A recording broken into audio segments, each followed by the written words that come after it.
আসসালামু আলাইকুম। আমি শুরু করছি। সরি,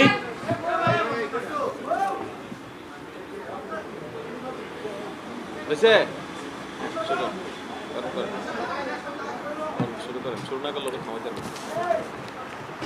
আজকে নির্বাচন সংক্রান্ত একটা হাই প্রোফাইল মিটিং হয়েছে। মিটিংয়ে নির্বাচনের প্রস্তুতি, সিকিউরিটি ডিপ্লয়মেন্ট এবং সামনের চ্যালেঞ্জগুলো কী কী সেগুলো রিভিউ করা হয় এবং সোফার এই পর্যন্ত যে কাজগুলো সম্পন্ন হয়েছে সেগুলোরও একটি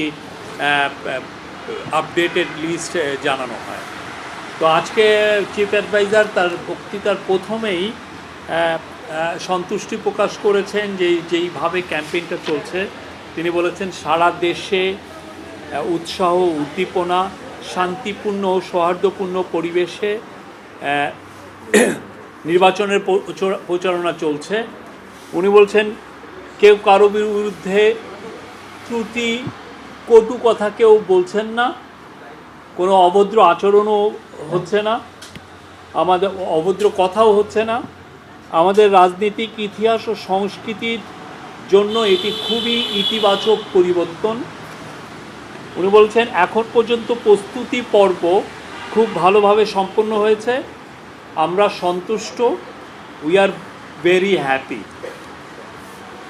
উনি বলেছেন আমাদের জন্য এখন চ্যালেঞ্জ হচ্ছে টু মেক ইট পারফেক্ট। ভোটটা যাতে পারফেক্ট হয় সেটা হচ্ছে আমাদের জন্য এখন মেন চ্যালেঞ্জ।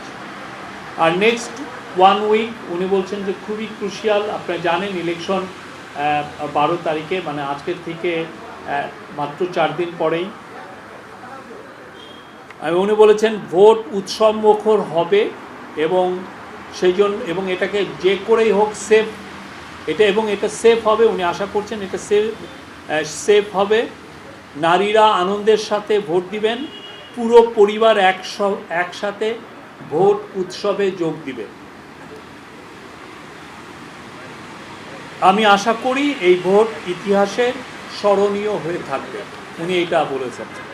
তো আজকে মিটিংয়ে প্রথম যে বিষয়টা আসে সেটা হচ্ছে যে আপনি জানেন যে পুলিশকে বডি অন ক্যামেরা দেওয়া হয়েছে। সারা বাংলাদেশে প্রায় 43,000 ভোট কেন্দ্র, তার মধ্যে 25,700 বডি অন ক্যামেরা দেওয়া হচ্ছে এবং এই বডি অন ক্যামেরা কীভাবে কাজ করছে এইটার একটা ডেমনস্ট্রেশন হয়েছে আজকের মিটিংয়ে। প্রথমেই এই ডেমনস্ট্রেশনে র্যান্ডমলি 5টা জায়গায় চিফ অ্যাডভাইজার যারা বডি অন ক্যামেরা ক্যারি করছিলেন তাদের সাথে কথা বলেছেন। তো এই জায়গাগুলো যেমন আছে একদম তেঁতুলিয়াতে উনি কথা বলেছেন, আবার সেই কথা বলেছেন রাঙামাটি, খাগড়াছড়িতে কথা বলেছেন। দেশের প্রত্যন্ত জায়গায় কোথায় কোথায়, এবং এই জায়গাগুলো এমন না যে আগে এটাকে প্রস্তুত করা ছিল, এটা র্যান্ডমলি সিলেক্ট করা হয়েছে। আরেকটা ছিল নির্বাচন সুরক্ষা অ্যাপ। নির্বাচন সুরক্ষা অ্যাপটাও এখন পুরোপুরি চালু হয়ে গেছে এবং এই নির্বাচন সুরক্ষা অ্যাপটা শুধুমাত্র ইউজ করবেন যারা নির্বাচনের দায়িত্ব নিয়োজিত কর্মকর্তা এবং সিকিউরিটি অফিসিয়ালগুলো। তো কোনো নির্বাচন কেন্দ্রে বা নির্বাচন কেন্দ্রের বাইরে কোনো যদি গণ্ডগোল গোলযোগ হয়, কোনো ভায়োলেন্স হয়, সেক্ষেত্রে নির্বাচন সুরক্ষা অ্যাপের মাধ্যমে খুব দ্রুত বিভিন্ন সিকিউরিটি ফোর্সের কাছে বার্তা চলে যাবে, রিটার্নিং অফিসারের কাছে বার্তা চলে যাবে, সেন্ট্রালি ইলেকশন কমিশনের কাছে বার্তা চলে যাবে। এর ফলে ইলেকশন কমিশন এবং নির্বাচনের কাজে নিয়োজিত সিকিউরিটি ফোর্সেস তারা খুব দ্রুত ইন্টারভেন করতে পারবেন এবং খুব দ্রুত পরিস্থিতি নিয়ন্ত্রণে আনতে পারবেন। এইটা হচ্ছে নির্বাচনী সুরক্ষা অ্যাপ। এইরকম আমাদের যখন আপনি জানেন দুর্গাপূজা হয়েছিল, এই বছর দুর্গাপূজা এবং গত বছর দুর্গাপূজায় এরকম একটা অ্যাপ চালু হয়েছিল এবং তখন এই বছর দুর্গাপূজার 32,000 মণ্ডপকে এই অ্যাপের আওতায় আনা হয়েছিল এবং এটা খুবই পরীক্ষিত এবং এটা খুব এফেক্টিভ কাজ করছে। তো আজকে ইলেকশন কমিশনের সেক্রেটারি উনি একটা আউটলাইন দিয়েছেন কি পুরোপুরি, আর অন্যান্য যারা অফিসিয়াল ছিলেন, সিকিউরিটি ফোর্সের যারা চিফ ছিলেন, তারা আপডেটেড দিয়েছেন কত কত ডিপ্লয়মেন্ট হয়েছে। আমি আগে ডিপ্লয়মেন্টের কথাগুলো বলি। প্রায় 9 লক্ষ 9 লক্ষের মতো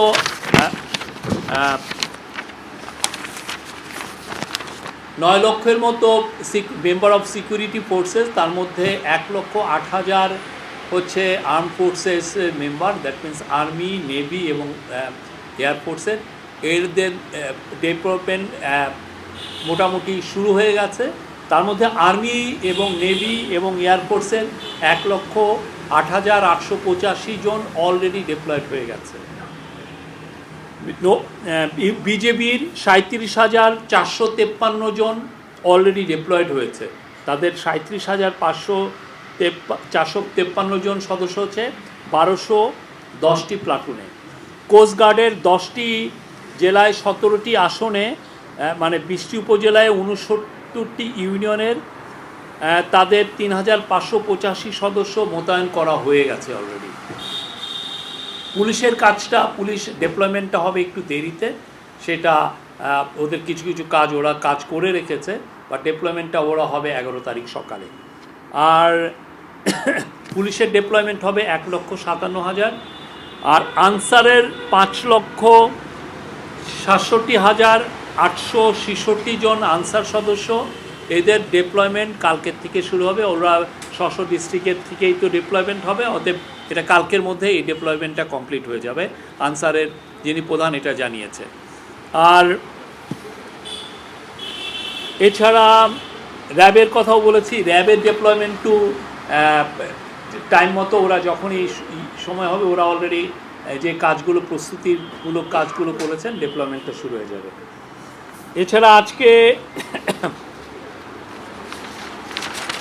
আজকে ইলেকশন কমিশনের যিনি সেক্রেটারি আক্তার হোসেন, উনি জানিয়েছেন যে মোট 299টি আসনে ইলেকশন হচ্ছে। আপনি জানেন শেরপুর 3 আসনের প্রার্থীর মৃত্যুজনিত কারণে এটা স্থগিত আসন হিসেবে ডিক্লেয়ার করা হয়েছে। নির্বাচন, আপনারা জানেন নির্বাচনের তফসিল ঘোষণা হয়েছে 11ই ডিসেম্বর 2025। ভোট গ্রহণের তারিখ 12ই ফেব্রুয়ারি। আবারও বলছি, প্রতিদ্বন্দ্বী প্রার্থীর মোট সংখ্যা 2029 জন, আসন সংখ্যা 299-এর কারণে। রাজনৈতিক দলের মোট প্রার্থীর সংখ্যা 1,755 জন, স্বতন্ত্র প্রার্থীর মোট সংখ্যা 274 জন, মহিলা প্রতিদ্বন্দ্বী প্রার্থীর মোট সংখ্যা 83 জন, দলীয় হচ্ছেন 63 জন এবং স্বতন্ত্র 20 জন। পুরুষ প্রতিদ্বন্দ্বী প্রার্থীর সংখ্যা 1946 জন, দলীয় 1692 এবং স্বতন্ত্র 254 জন। আবার ভোটারের সংখ্যা যেহেতু 299টি, ভোটারের সংখ্যা একটু সেই একটি আসনের ভোটার এখানে ক্যালকুলেট হয়নি। তো পুরুষ ভোটারের সংখ্যা হচ্ছে 12,77,11,793 জন। তার মধ্যে পুরুষ হচ্ছে 6,28,25,361 জন, মহিলা 6,28,85,82 জন এবং আমাদের হিজড়া জনগোষ্ঠীর 1,232 জন। মোট ভোট কেন্দ্র 42,779।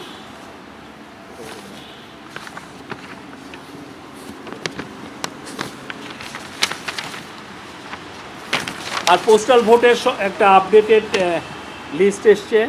তার মধ্যে আপনারা জানেন পোস্টাল ভোটের, যেটা out of the country postal ভোটের মোট 4,22,960 জনের ব্যালট বাংলাদেশে অলরেডি পৌঁছেছে। আর রিটার্নিং কর্মকর্তা ব্যালট গ্রহণ করেছেন সোফার 2,70,038টি। একটা ইন্টারেস্টিং তথ্য আপনাদেরকে দিচ্ছি, সেটা হচ্ছে যে যারা out of the country voter হয়েছেন পোস্টাল ভোট ব্যালটের মাধ্যমে, তাদের মধ্যে পুরুষ হচ্ছে 94%, নারীর সংখ্যা 6%।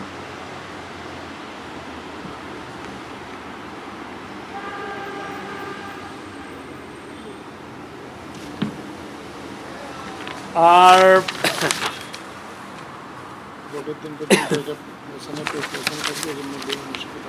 আমি বলছি বিদেশি পর্যবেক্ষক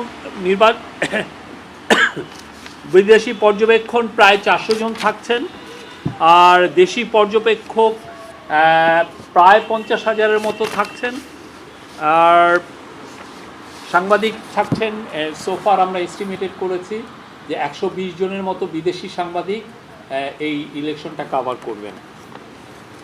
স্মার্ট অ্যাপ আজকে অনেকগুলো ডিসিশনও হয়েছে, তার মধ্যে একটা জিনিস আজকের মিটিংয়ে জানানো হয় যে স্মার্ট নির্বাচন বন্ধু ভোটার যেটা একটা হটলাইন নাম্বারটা ইনাগরেট করা হয়েছে, সেটা হচ্ছে 333-333। নির্বাচন সংক্রান্ত কোনো কমপ্লেন, কোনো অ্যালার্ট, কোনো অভিযোগ, যে কোনো ধরনের ইনফরমেশন আপনারা এই ফোন 333-তে ফোন করে আপনারা জানতে পারবেন, এবং সেই বিষয়ে তারা উপযুক্ত, আপনারা যদি কোনো ব্যবস্থা নিতে বলেন সেই অনুযায়ী তারা আপনাদেরকে সে ব্যবস্থাও নেবেন। আর এই যে আমাদের যে পোস্টাল ব্যালটে out of the country postal ব্যালটের জন্য 124টি দেশে ব্যালট প্রেরণ করা হয়েছে, আর পাকিস্তান, নেপাল, শ্রীলঙ্কা ও ভারত থেকে আমাদের পোস্টাল ভোট সম্পর্কে জানার আগ্রহ প্রকাশ করেছে। এছাড়া আজকে পদ্ধতিটা তারা জানতে চায় কিভাবে এটা সাকসেসফুল করা হচ্ছে। হ্যাঁ, এটা ওরা কিভাবে বাংলাদেশ কিভাবে এটা ইমপ্লিমেন্ট করছে, কিভাবে এটা সাকসেসফুল হচ্ছে, এখানে কোনো ধরনের কোনো ইস্যু তৈরি হচ্ছে কিনা, এগুলো সব তারা জানতে চাচ্ছেন। এই ক্ষেত্রে ইলেকশন কমিশনের সাথে এদের অনেকের মিটিংও হয়েছে। আরও জানানো হয়েছে যে সিসিটিভির 80% অলরেডি ইনস্টল করা হয়েছে, আর বডি অন ক্যামেরার 25,700 অলরেডি ইনস্টল করার প্রায় শেষ। আজকে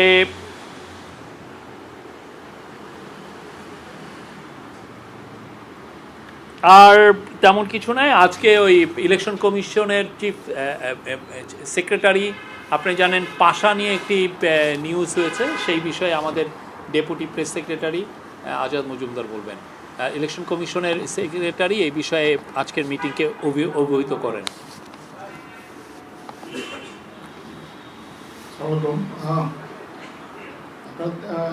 সংবাদে দেখেছেন যে পাশা নামে একটা এনজিও, তাদেরকে তারা 10,000 একটা এনজিও তারা 10,000 নির্বাচনী পর্যবেক্ষক নিয়োগ করবে এটা বলেছিল।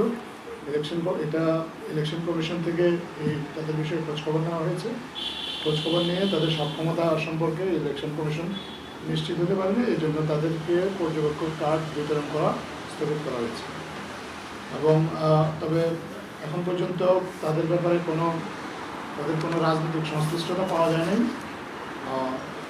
এবং তাদের ব্যাপারে অনুসন্ধান অব্যাহত রয়েছে। এটা হচ্ছে এই ভাষা এই প্রতিষ্ঠানটা এটা আরও 3 দিন আগে চিহ্নিত হয়েছে এবং গত রাতে স্থগিত করা হয়েছে। Any question? Any questions? Hello, একটু নাম পরিচয় দিয়ে কাইন্ডলি প্রশ্ন করবো।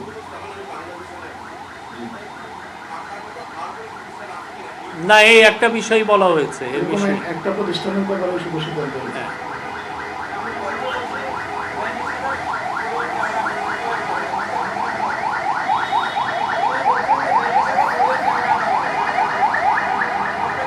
বডি অন ক্যামেরা আমরা গত মিটিংয়েই বলেছি যে 25,500-র মতো, তার আরও 200টা অ্যাড হবে, আর কিছু আগেই ছিল সেই।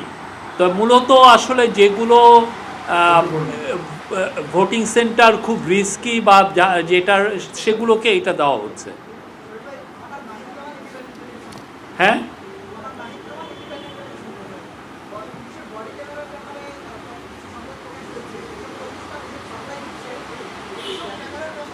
কোনো আপডেট নেই।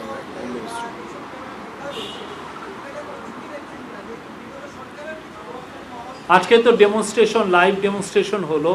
সোফার বডি অন ক্যামেরার যেগুলো আমরা দেখেছি সেগুলো সবগুলোই ভালোভাবেই কাজ করছে, এইটুকু বলতে পারি। আর প্রকিউরমেন্টের বিষয়ে আপনারা যারা করেছেন তাদের বিষয়ে তাদের কাছে জিজ্ঞেস করবেন। হ্যাঁ, আরাফাত বলেন।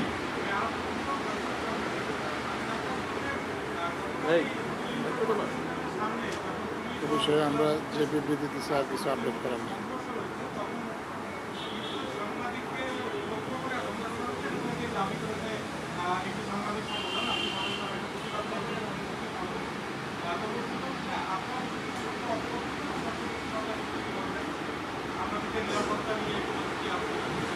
সাংবাদিকদের নিরাপত্তার কোনো ঝুঁকি নাই। বাংলাদেশ সাংবাদিকদের এই কালকের বিষয়ে আপনারা এই বিষয়ে ডিএমপিকে জিজ্ঞেস করবেন।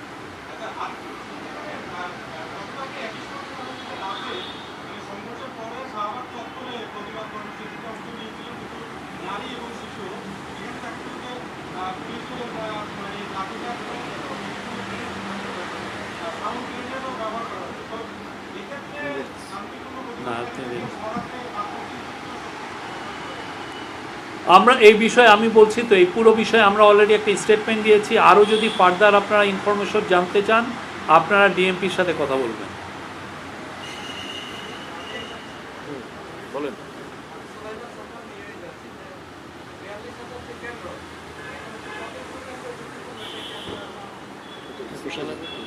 এইটা আমি তো বললাম, এই ঝুঁকিপূর্ণ কেন্দ্রর বিষয়টা বারবার আপডেটেড হচ্ছে এবং এইটা আমরা একদম শেষের দিন পর্যন্ত আমরা জানাতে পারবো। তার আগে যেটা হয়েছে যে এই পুরো কেন্দ্রগুলো নতুন করে রেকি করা হয়েছে, এটা দেখা হয়েছে সক্ষমতাটা কতটুক, এবং একদম শেষে যদি দেখা যায় যে আমরা ওয়াল বা কোনো এগুলো দিতে পারছি না, সেক্ষেত্রে বাঁশ দিয়ে হলেও এটার একটা যাতে আলাদা সেপারেটেড একটা করা যায় সেই কাজগুলো করবে। তো আমরা আশা করছি যে ইলেকশন আসতে আসতে ঝুঁকিপূর্ণ কেন্দ্রের সংখ্যা একদমই মিনিমাম থাকবে। আর সব কেন্দ্র ইতিমধ্যে প্রত্যেকটা কেন্দ্রে প্রায় 43,000 কেন্দ্রের প্রত্যেকটা কেন্দ্রই গোয়েন্দা নজরদারিতে এসছে। Thank you. Any other question? Thank you.